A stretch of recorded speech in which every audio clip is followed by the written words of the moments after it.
अस्सलामुअलैकुम व्यूअर्स, मां आहियां तव्हां सां मुखातिब गुलाम मुर्तज़ा सुरयो फ्रॉम इंस्पायर कोचिंग सेंटर सुरया मौला दादू मां। अॼु असीं व्यूअर्स पढ़ंदासीं कॉमर्स जो subject accounting and that is a good news for first year commerce that I have started to work on accounting.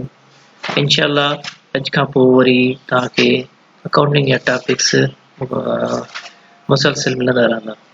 त अचो त पढ़ूं था अकाउंटिंग। आहे फर्स्ट ईयर कॉमर्स जो, हुनमें ही कंटेंट्स आहिनि जेके असीं स्टडी कंदासीं। हाणे ॾिसो चैप्टर 1 में आहे general ledger and trial balance. First of all असीं हिनखे स्टडी कंदासीं ऐं मां कोशिशि कई आहे त तव्हांखे बिल्कुलु आसान लैंग्वेज में जेको आहे न इहे तव्हांखे सम्झायां त जीअं तव्हां पाण सेल्फ स्टडी कयो। ठीकु आहे, कंहिं बि जाइ ते वञण जी ज़रूरत न आहे, तव्हां जस्ट मुंहिंजे चैनल खे सब्सक्राइब कयो। इंशाल्लाह अज़वजल तव्हांखे कंहिं क़िस्म जी तकलीफ़ न थींदी। त असां वटि पूरे कंटेंट में जेके चैप्टर्स आहिनि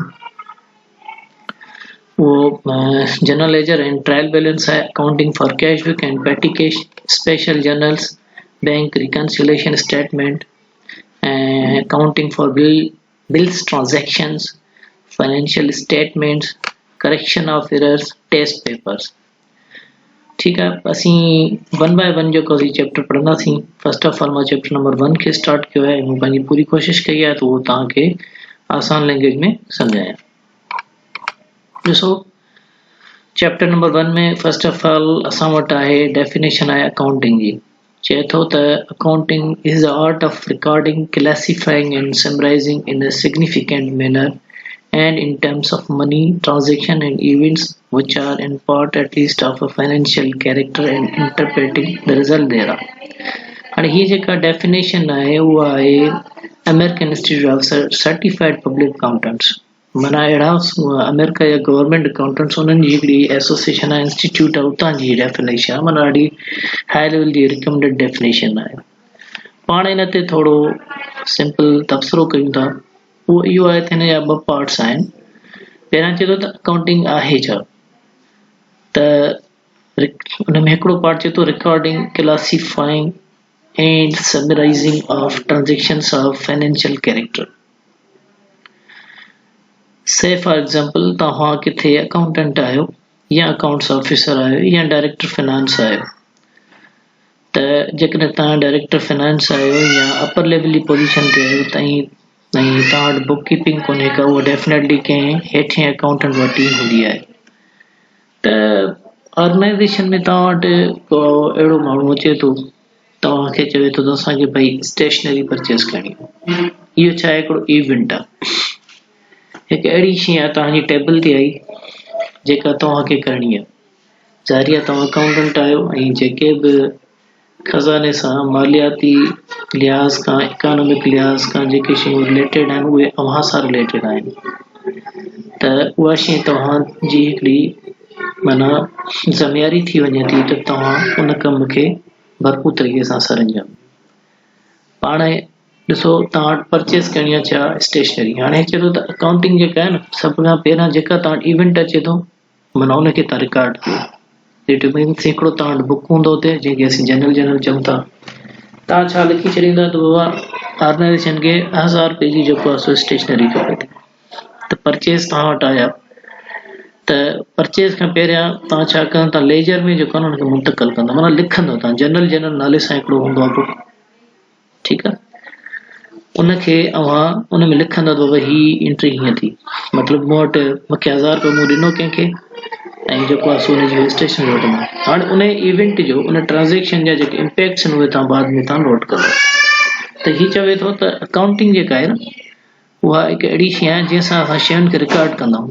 माना बुक्स ऑफ अकाउंट्स में हुनखे रिकॉर्ड कंदा आहियूं, पोइ उन्हनि खे असीं अहिड़े तरीक़े सां तरतीब में रखंदा आहियूं जो ईज़िली हर कंहिंखे सम्झ में अचे। वरी असां हुनखे मुख़्तसिर कंदा आहियूं ट्रांजेक्शन्स खे। ट्रांजेक्शन्स जी हिते ॻाल्हि हले थी न। ॾिसो मां तव्हांखे चयो त पहिरीं तव्हां ट्रांजेक्शन आई परचेस जी, ज़ाहिर आहे केॾी महिल तव्हां परचेस जी ईंदी ट्रांजेक्शन, केॾी महिल तव्हां सेल जी ट्रांजेक्शन ईंदी, केॾी महिल तव्हां क्रेडिट खणो था, केॾी महिल तव्हां क्रेडिट ॾियो था बिज़नेस में। त इहे सभु छा आहिनि, ट्रांजेक्शन्स आहिनि, इहे सभु इवेंट्स आहिनि जेके तव्हांजी टेबल ते अकर थींदा ऐं तव्हांखे हुनखे बुक्स ऑफ अकाउंट्स में लिखणो पवंदो। त जीअं साल जे आख़िर में तव्हांखे या महीने जे आख़िर में तव्हांखे ख़बर पई त केतिरो ख़र्चो थियो, केतिरो रेवेन्यू आयो, केतिरो असां एक्सपेंस कयो आहे ऐं केतिरो जेको असांजे मथां जेको आहे सो मक़रूज़ो थियो आहे, त उन सभिनी करण जे लाइ तव्हांखे हिननि मरहलनि मां गुज़रणो पवंदो। Recording, classifying, summarising of transactions of financial character and second part में चवंदो interpreting the results there are. जीअं मूं तव्हांखे चयो त इहे नंढियूं नंढियूं शयूं जेके इवेंट्स आहिनि, तव्हां केॾी महिल परचेज जी माना तव्हां लिखाई कयो था, केॾी महिल तव्हां सेल जी लिखाई कयो था, केॾी महिल तव्हां लाइबिलिटी ॾियो था, ठीकु आहे, या बिज़नेस में लोन ते का शइ वठी असां सेल कयूं था, माना से फॉर एग्ज़ाम्पल असां वटि सिम कार्ड्स आहिनि, हिते क्रेडिट ते ॾींदा त कोन्हनि के, पर जेकॾहिं सिम कार्ड्स क्रेडिट ॾे थो त बिज़नेस में असां वटि उहा लाइबिलिटी ईंदी, असां उहा बि लिखंदासीं। बिज़नेस असां केतिरी अमाउंट सां शुरू कयोसीं उनखे असीं कैपिटल चवंदा आहियूं, उहो बि असांखे हिते मेंशन करणो पवंदो आहे। त चवण जो मक़सदु इहो आहे त अकाउंटिंग जेका आहे is the systematic way of recording, classifying, summarising, analysing and interpreting the results there are. Result जो मक़सदु इहो आहे त आख़िर में तव्हां उन नंढियुनि नंढियुनि शयुनि मां रिज़ल्ट कढी ॾियो। माना असांजी हिकिड़ी फाइनेंशियल स्टेटमेंट्स ठहंदियूं आहिनि, ठीकु आहे, हुनखे बैलेंस शीट चवंदा आहियूं, इनकम स्टेटमेंट थी तव्हांजी, ठीकु आहे, त कैश फ्लो स्टेटमेंट आहे, इहे सभु शयूं तव्हां हुन मां ठाहे सघो।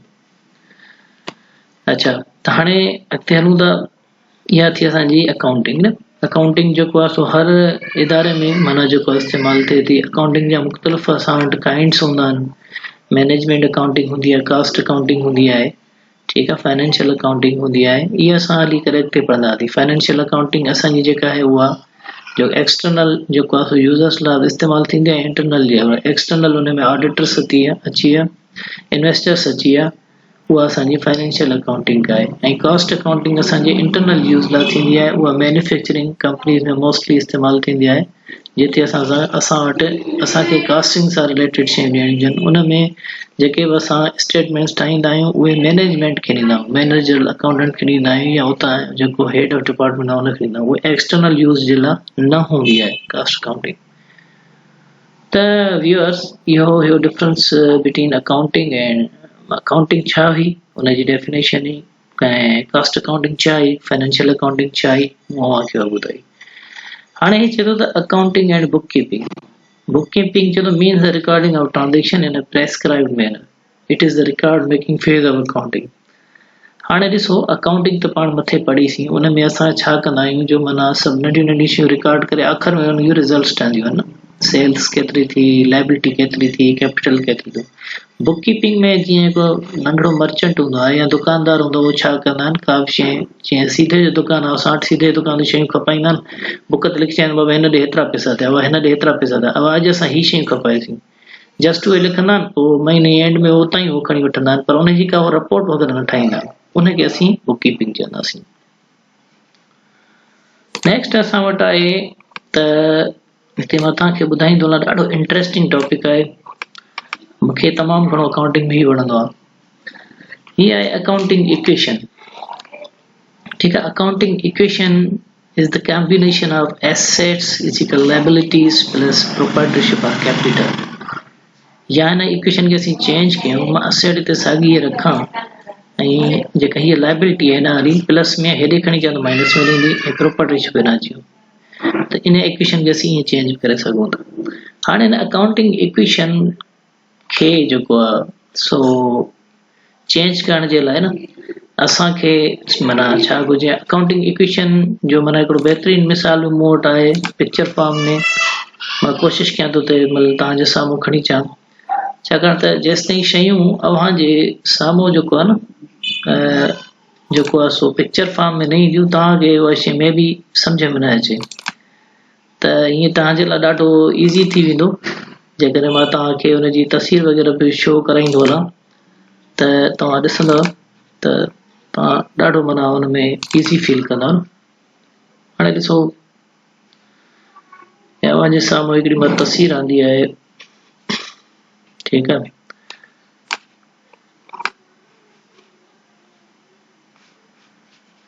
हे तस्वीर।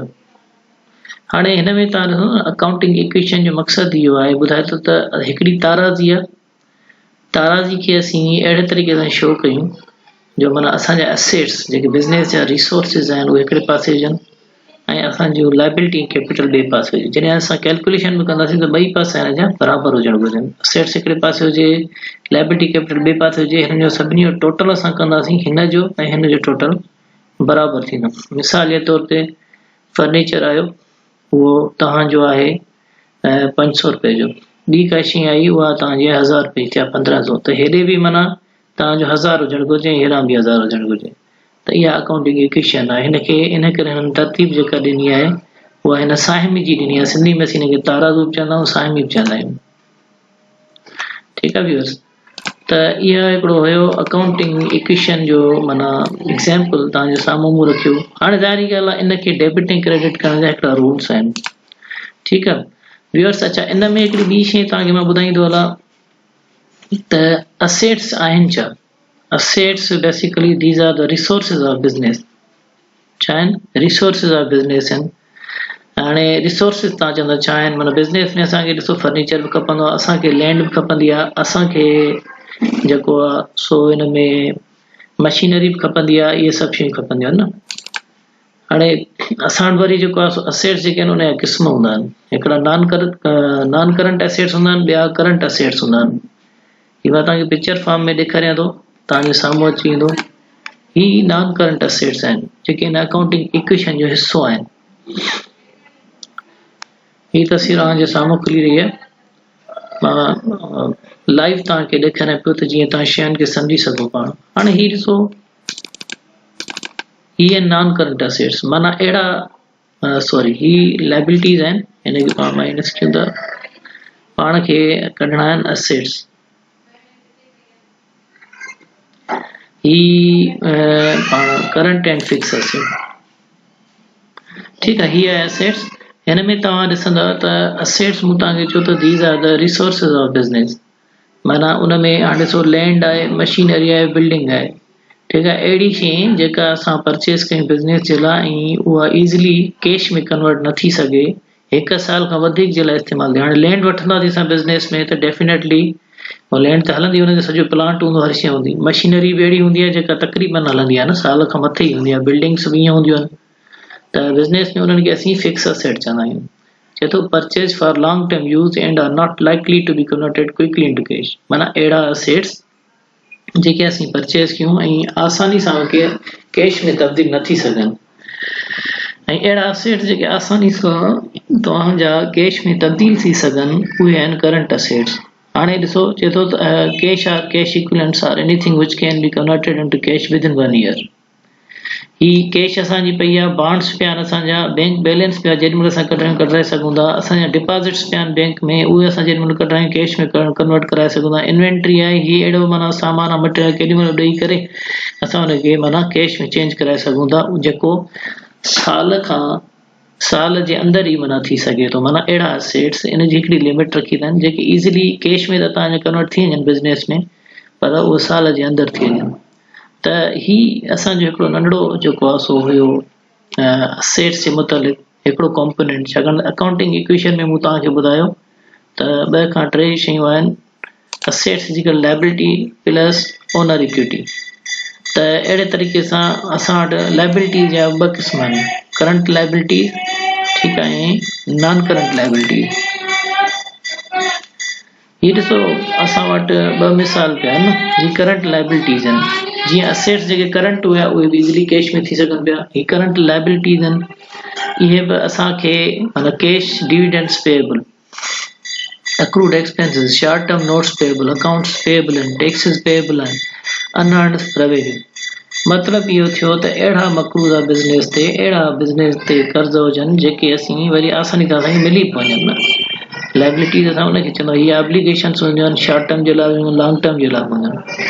ठीकु आहे, हुनजो इम्पैक्ट फ्यूचर में ईंदो आहे। त हीअ असांजा कैश डिविडेंड पेएबल्स आहिनि, अक्रूड एक्सपेंसिस आहिनि। इहे सभई असीं जेको आहे ईज़िली जेको आहे सो हुन में लाइबिलिटी खे असां रिसीव करे सघूं था ईज़िली। हाणे तव्हां ॾिसंदव हिन हिते चयो आहे अकाउंट्स पेएबल, चए थो payables are nothing but the money owed to the manufacturers. Payables ॿी का शइ न, इहे असां जेका पैसा ॾियूं था माण्हुनि खे उहे आहिनि बिज़नेस में।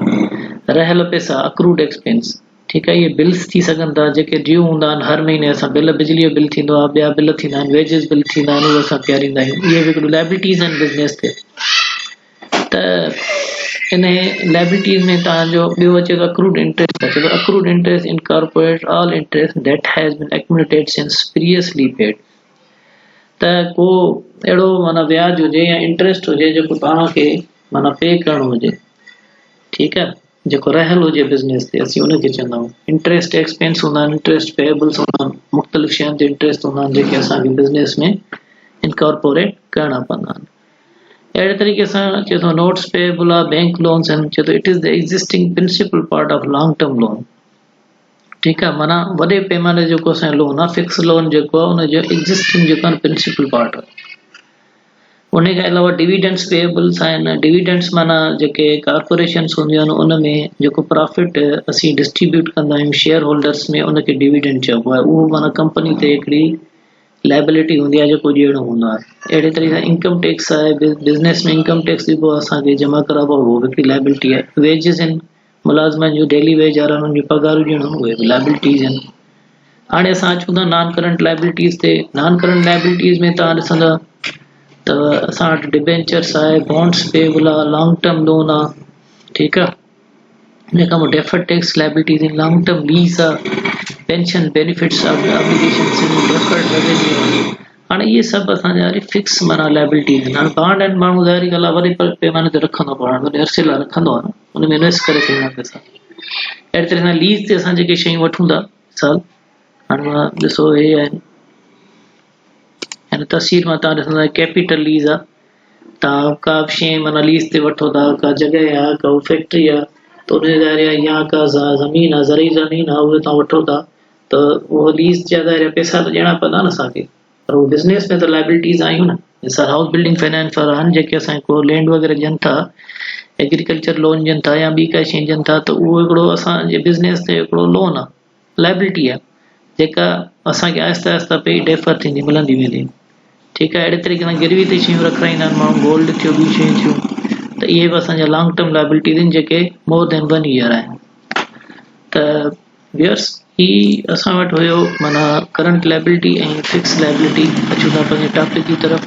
त मां अकाउंटिंग इक्वेशन ते ॻाल्हायां पियो त असेट छा आहे असांजो, लाइबिलिटी छा आहे, ओनर इक्विटी आहे, ऐं प्रोप्राइटरशिप माना प्रोप्राइटरशिप जेका हूंदी आहे उहा असांजी ईअं हूंदो आहे त वन इन्वेस्ट इन बिज़नेस। असां माना जेके ओनर्स हूंदा आहिनि बिज़नेस जा उहे हूंदा आहिनि। उन में हाणे जेकॾहिं कॉर्पोरेशन आहे त उन में 2 आर मोर देन 2 जेके हूंदा आहिनि कॉर्पोरेशन में, माना माण्हू हूंदा आहिनि, इन्वेस्टर्स हूंदा आहिनि जेके पाण में पार्टनरशिप अकाउंट्स करे खोलींदा आहिनि। त हिकिड़ी हूंदी आहे प्रोप्राइटरशिप, माना ईअं हूंदी आहे सिंपल हिकिड़े माण्हू जो सोल ओनरशिप हूंदी आहे, जंहिंमें हिकिड़ो माण्हू जो बिज़नेस हुजे। पर ॿी का जॉइंट स्टॉक कंपनीज़ हूंदियूं आहिनि, उन में हूंदो आहे जो मल्टीपल माण्हू मिली करे हिकिड़ी कंपनी ठाहींदा आहिनि, उहे उनखे असीं चवंदा आहियूं जॉइंट स्टॉक कंपनी या कॉर्पोरेशन। त हाणे हिते असां वटि रूल माना अकाउंटिंग इक्वेशन, तव्हां ॿई पासा बैलेंस त कंदव, तव्हांखे मूं ताराज़ू ॾेखारी त उन में असेट्स हिकिड़े पासे, लाइबिलिटी ओनर इक्विटी ॿिए पासे आहे। तव्हांखे यादि हूंदी, हाणे मूं ताराज़ी तव्हांखे ॾेखारी, पोइ हीअ आहे। इन ताराज़ी खे जेॾी महिल व्यू कंदा त असां इन जा रूल्स आहिनि, छो त हिनखे डेबिट ऐं क्रेडिट करण जा रूल्स आहिनि। तव्हां जॾहिं हिन में डेबिट का शइ कंदा ऐं क्रेडिट कंदा त हुनजा रूल्स आहिनि। मिसाल मां का शइ परचेस कयां थो, परचेस फर्नीचर कयां थो, परचेस मूं वटि बिज़नेस में आया, ठीकु आहे। The amount of money comes in is called debit, the amount of money goes out is called credit. त जेका शइ आई असां हिते ॾिना, जेका शइ बिज़नेस में वई असांखां कैश छा वई त हिकु असेट, माना इम्पैक्ट को बि न आयो, माना हिकिड़े पासे असेट आयो, ॿिए पासे असेट वियो, कैश बि असेट आहे ऐं फर्नीचर बि असेट आहे। त असांखे हिन इक्वेशन खे माना बैलेंस रखिणो हूंदो आहे जॾहिं बि असां का शइ कंदा आहियूं। त अहिड़े तरीक़े सां मां हिकिड़ी ॿी शइ तव्हांजे लाइ बहितरीनु कढी आहे हिनखे सम्झण जे लाइ, त हीअ आहे एक्सपांडेड अकाउंटिंग इक्वेशन। माना जेॾी महिल तव्हां कंदा, मिसाल परचेस तव्हांखे मूं चयो असेट आहे, त परचेस डेबिट थी वियो, माना प्लस थियो। ॿिए पासे क्रेडिट थी वियो, माना ॿई हिकिड़े पासे आया आहिनि, ठीकु आहे। त हिन ते को असर ई न पियो। 5 रुपया हेॾां विधासीं, 5 रुपया हेॾां जेको कढियासीं, ज़ीरो थी वियो। इन करे हेॾे ज़ीरो, हेॾे ऑलरेडी ज़ीरो लॻो पियो। अहिड़े तरीक़े सां मुख़्तलिफ़ जेके बि असांजी ट्रांज़ेक्शन्स थींदियूं, बिज़नेस इम्पैक्ट्स थींदा, इवेंट्स थींदा, उहे असीं हिन अकाउंटिंग इक्वेशन में हिन डेबिट ऐं क्रेडिट जे तरीक़े सां रखंदासीं। असां वटि असेट्स एंड लाइबिलिटीज़ में हलूं था रूल जी तरफ़, वो आसान आहे सम्झण जे लाइ। हाणे ही आहे रूल असां वटि। इंक्रीज आर रिकॉर्डेड माना असेट्स जी ॻाल्हि थो करे, मतिलबु चए थो increase are recorded by debit and decrease are recorded by credit. Increase माना प्लस, डिक्रीज माना माइनस। मिसाल मां परचेज फर्नीचर कयो 5000, ठीकु आहे, 5000 फर्नीचर जो अकाउंटिंग इक्वेशन में इम्पैक्ट कीअं थींदो, माना परचेज असां वटि प्लस थी वई, पर कैश असां वटि माइनस थी वियो, ठीकु आहे। त हिकिड़े पासे असेट जो इम्पैक्ट थियो, इंक्रीज ऐं डिक्रीज जो ज़ीरो थी विया। हाणे लाइबिलिटी ऐं कैपिटल ऐं इनकम हिकु अहिड़ी शइ, उन में वरी रूल उबतो हूंदो, जेकॾहिं तव्हां वटि का इंक्रीज थींदी डिक्रीज कंदा, जे डिक्रीज थींदी इंक्रीज करे कंदा। मिसाल जे तौर ते हाणे सेकंड रूल आहे असांजो लाइबिलिटीज़, माना मां चवंदो परचेज इक्विपमेंट ऑन क्रेडिट। मां को बि इक्विपमेंट वरितो, का शइ वरिती बिज़नेस जे लाइ, पर उहा क्रेडिट ते थी, कैश न ॾिनी। मूं वटि बिज़नेस में छा आया, परचेज आई न, इक्विपमेंट आयो।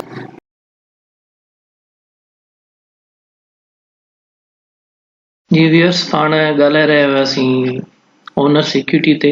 त ओनर सिक्योरिटी में जेको प्रिंसिपल हलंदो, जेकॾहिं असां वटि कैपिटल क्रेडिट थींदो आहे त असां प्लस कंदा आहियूं, जेकॾहिं माइनस थींदो आहे त असीं प्लस कंदा आहियूं। माना रिवर्स हिकिड़ो हिन में हलंदो आहे ओनर सिक्योरिटी में, ॿियो इनकम आहे, इनकम अकाउंट में हलंदो आहे, ऐं ॿियो लाइबिलिटीज़।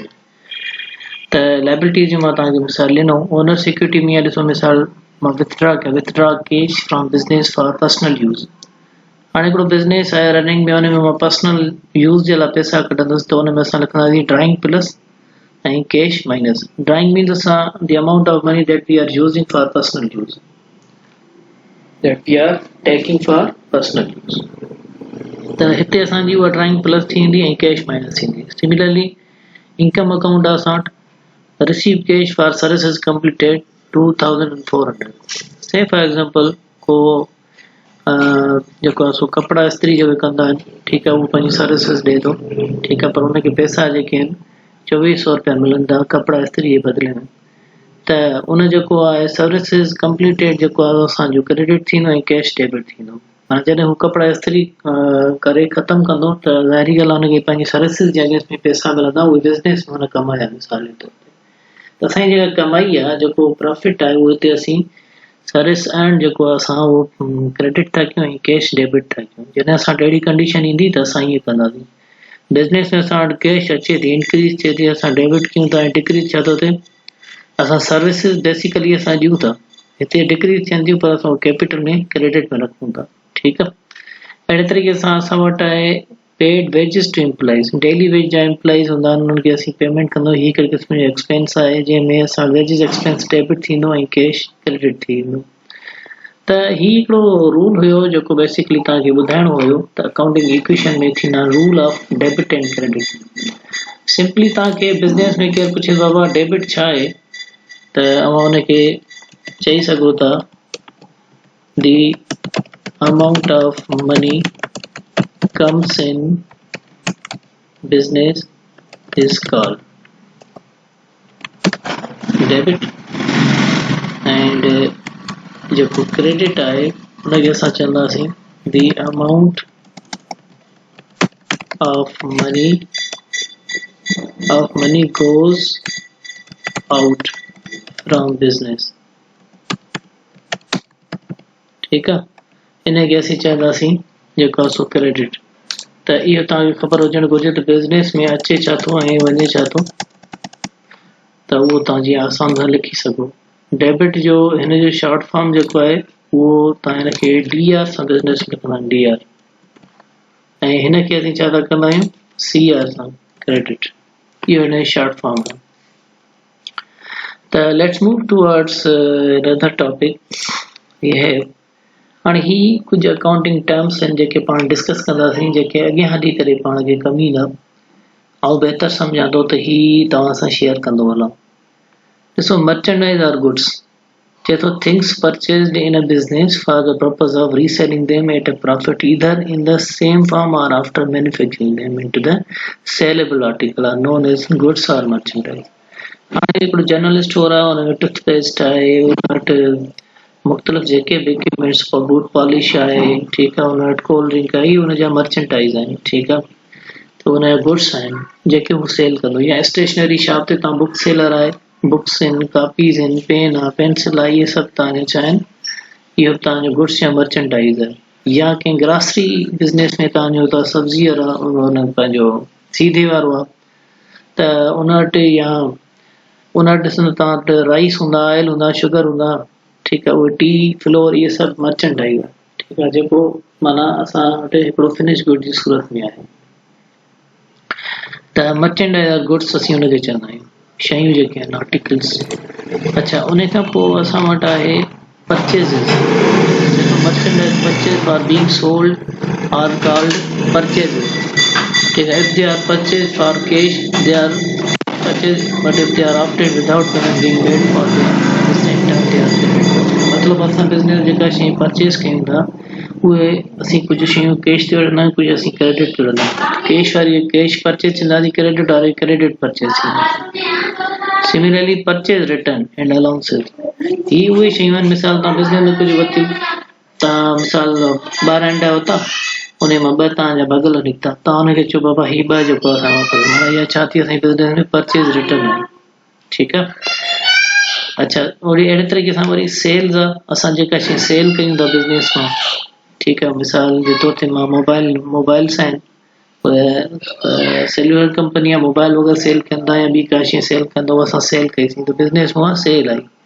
त इन डेफिनेशन बि आहे त merchandise sold are services render, या असां वटि के इक्विपमेंट्स में असीं सेल कयूं, या जीअं मूं तव्हांखे मिसाल ॾिनो त धोबी आहे जेको माना कपिड़ा धोए बि थो ऐं जेको आहे इस्त्री बि करे थो वरी, त इहा हिकिड़ी सर्विसिस आहे, त उहे सर्विसिस बि हिकिड़े सेल थियूं, माना असां सेल कयूं सर्विसिस। त if cash is received immediately, they are cash sale. If it is agreed that amount will be collected at some future date, they are called credit sale.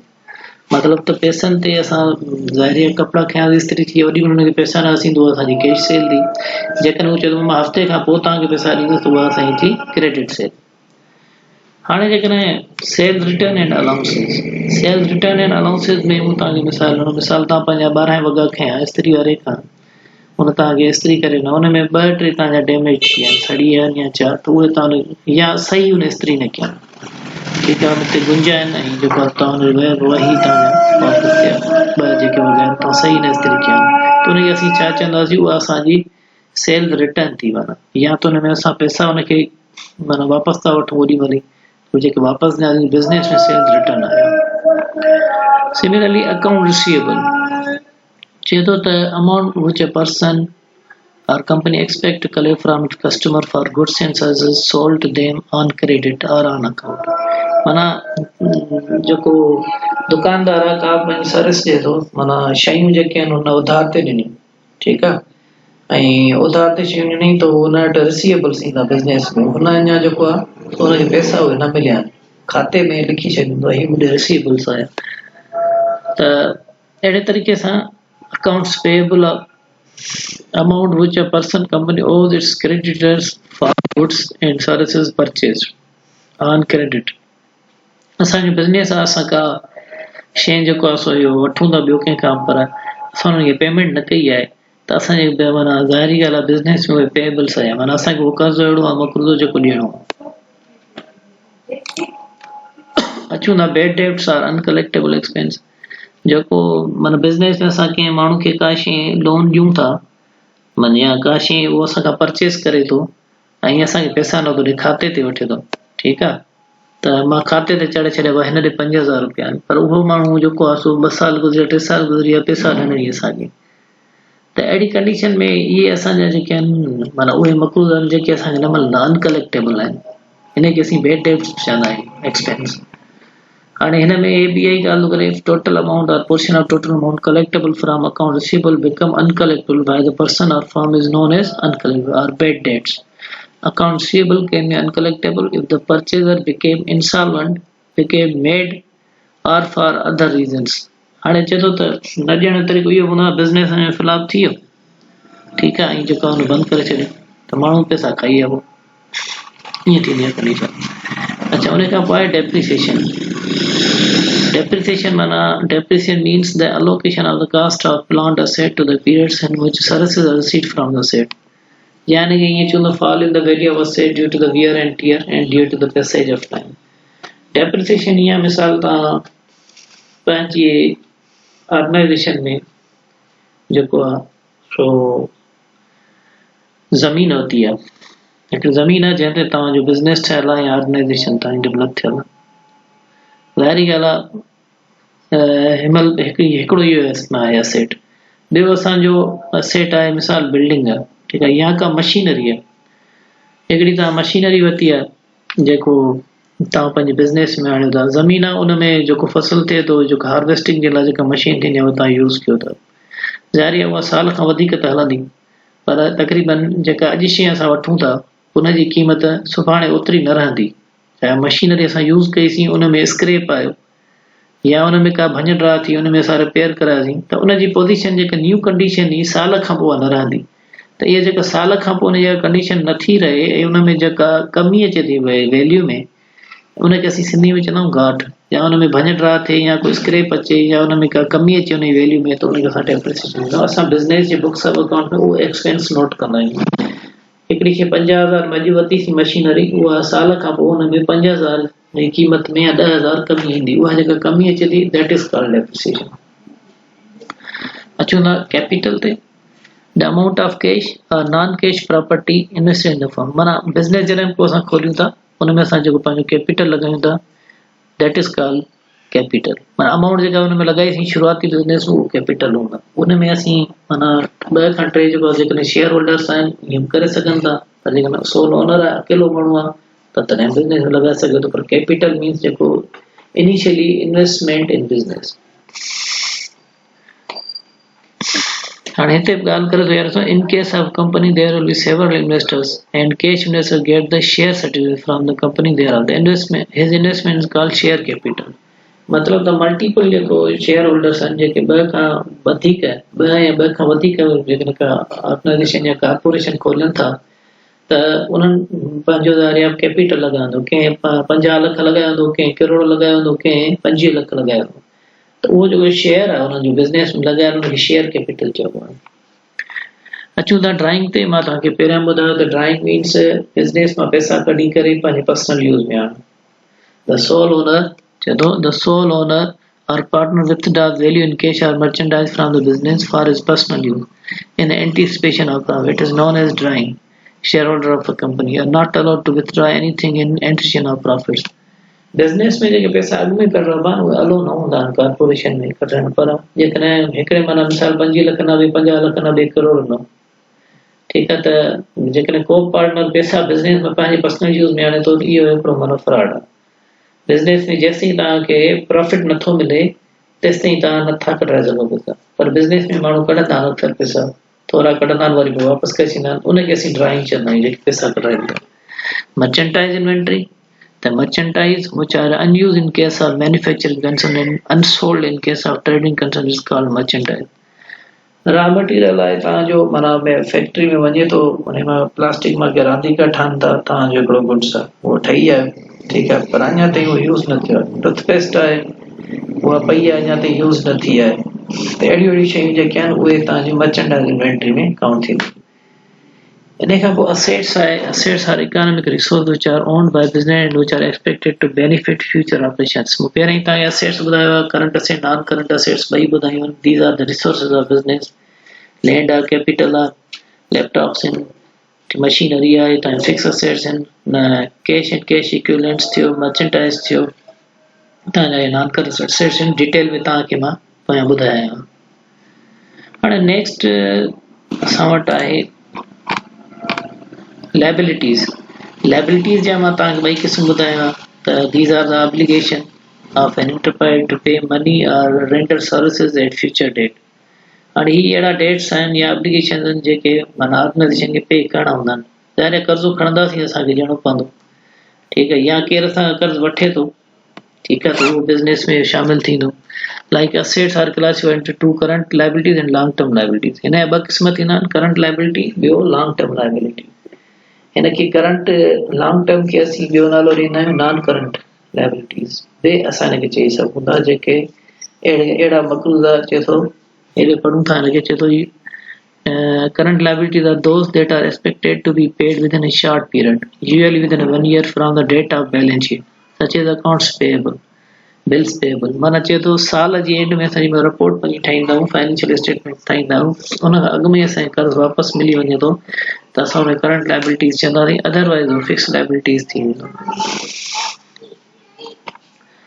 Personal account चए थो त personal accounts record are traders dealing with person and firm. A separate account is opened of each such person or firm are recording therein particulars of all transactions in cash, goods, etc. as have taken place between the dealer and the person. Farmer can readily ascertain at any time the amount owing or to by the person to him. मतलब इहो आहे त छो त personal accounts जेका इहा हिकु trading आहे, माना डीलिंग आहे हिकिड़े माण्हू या फर्म जे विच में, ऐं जेको आहे सो अकाउंट्स जेके हूंदा आहिनि चए थो त for each such person or firm recording therein particulars of all transactions in cash goods।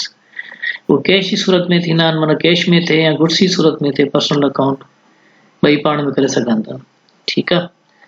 अच्छा, उन में चए थो on the debit side of each personal account are recorded the transaction in respect of which the person becomes the debtor.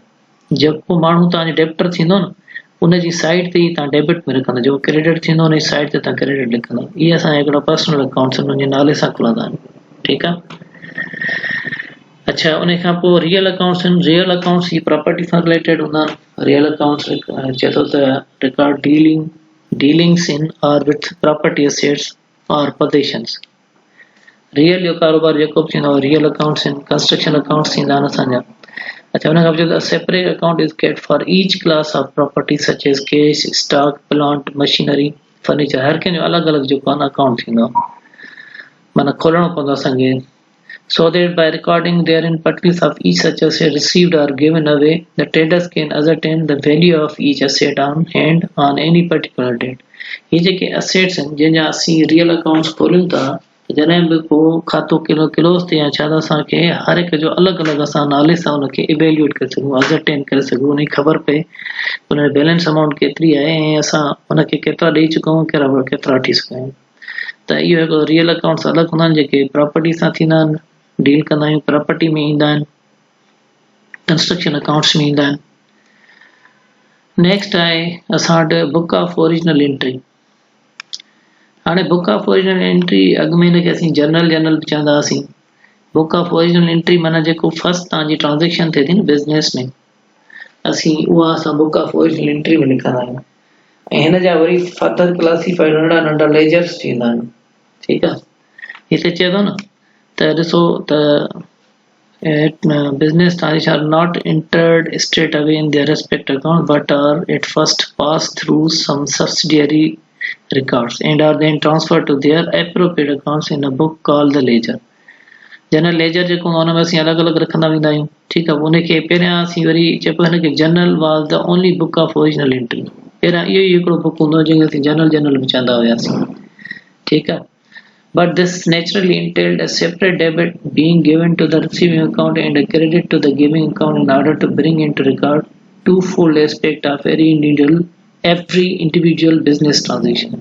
माना हर हिकु book of original entry जेको आहे उन में उनखे हर माना ईअं असां चई सघूं था त डेबिट ऐं क्रेडिट साइड उनखे असां ॾींदा आहियूं, ॿ साइड हूंदियूं आहिनि। त जीअं असां GL में असां लिखंदा आहियूं जनरल लेजर, जीअं असांजो हूंदो आहे डेबिट ऐं क्रेडिट, हे बि उनजी ॻाल्हि करे थो, पर इन जो पुराणो नालो इनखे ई जनरल चवंदा हुया। त जनरल इनखे ई चवंदा, इन में लिखंदा हुया। हाणे त असीं जनरल में अलॻि एंट्री लिखूं था ऐं जनरल अलॻि एंट्री लिखूं था ऐं जेको आहे उन खां पोइ असीं उनजो डेबिट ऐं क्रेडिट बैलेंस जेको हूंदो आहे असीं सेल्फ बैलेंस लेजर में लिखंदा आहियूं। त इनखे असीं बुक ऑफ ओरिजिनल एंट्री चऊं था, जंहिंमें डेबिट ऐं क्रेडिट अलॻि शो थियल हुजे। बिज़नेस एंटिटी चए थो त a business entity is an economic unit which enter into business transactions। These transactions should be recorded in a separate set of accounting records and summarized in financial statements। चए थो त business transaction जॾहिं असां record कंदा आहियूं accounting records में, पोइ असांखे आख़िर में फाइनेंशियल स्टेटमेंट्स जो आउटपुट ॾींदा आहिनि, त हुनखे असां बिज़नेस एंटिटी चवंदासीं। माना अहिड़ो बिज़नेस जो हिकिड़ो यूनिट, ठीकु आहे, या अहिड़ी ऑर्गेनाइज़ेशन जेका अलॻि हिकिड़ी पंहिंजी ट्रांजेक्शन्स इकोनॉमिक यूनिट खे मेंटेन रखे, त असीं हुनखे बिज़नेस एंटिटी चवंदा आहियूं। The entity is regarded as a separate from its owner और ओनर्स। ही जेका हूंदी आहे बिज़नेस एंटिटी जेका हूंदी आहे, माना जेके ओनर्स आहिनि या ओनर आहिनि उन्हनि खां हिकिड़ी बिल्कुलु मुख़्तलिफ़ हूंदी आहे। its own assets and has its own debits. The owner should not intermingle his or her personal affairs with the transaction of the business entity. To do so would cause the financial statement of the entity to be misleading and fail to describe the business fairly. मतलब चवण जो इहो आहे त business entity हिकिड़ी separate entity आहे जंहिंमें owners जी का मदाख़लत जेका न कई अगरि उहा कई वई आहे त उहा हिकिड़ी मिसलीडिंग आहे ऐं हिकिड़ो फ्रॉड आहे जेको असांखे ट्रू ऐं फेयर व्यू जेको आहे फाइनेंशियल स्टेटमेंट में न ॾींदो। डियर व्यूअर्स, अॼु असीं चैप्टर 1 खे कंप्लीट कियो आहे। हाणे हिन जा कुझु प्रॉब्लम्स आहिनि उहे मां पंहिंजे नेक्स्ट जेको आहे प्रेज़ेंटेशन में ॾींदुसि। ऐं जेके बि असां टॉपिक सिखियासीं उन में मूं कोशिशि कई आहे पूरी त मां हुन ते 100% पूरो लहां। जेकॾहिं हुन में का बि घटि वधाई थी आहे त I am sorry for that, पर मूं पंहिंजे हिसाब सां हिन में पूरी महिनत कई आहे त तव्हांखे आसान सिंधी में ई सम्झाए सघिजे। ऐं नेक्स्ट जेको मुंहिंजो लेक्चर हूंदो अकाउंटिंग जो, उन में असीं ॾिसंदासीं त जनरल एंट्री जेको आहे कीअं पोस्ट थियनि थियूं तव्हांजो अकाउंटिंग इक्वेशन में, ऐं उन्हनि खे असीं सॉल्व करण जी कोशिशि कंदासीं। ऐं डेबिट एंड क्रेडिट जा रूल्स सिंबॉलिक लैंग्वेज में माइनस ऐं प्लस में एंट्री वाइज कीअं इम्पैक्ट कनि था, रिफ्लेक्ट कनि था, उहो असीं पढ़ंदासीं इंशाअल्लाह ताला। वरी मिलूं था ॿिए टॉपिक सां गॾु। टिल देन अल्लाह हाफ़िज़। ऐं हिकिड़ी गुज़ारिश आहे त मुंहिंजे हिन लेक्चर खे अगरि तव्हांखे पसंदि आयो आहे त हिनखे सब्सक्राइब कंदा ऐं बेल आइकन खे प्रेस कंदा। Thank you very much. Allah हाफ़िज़।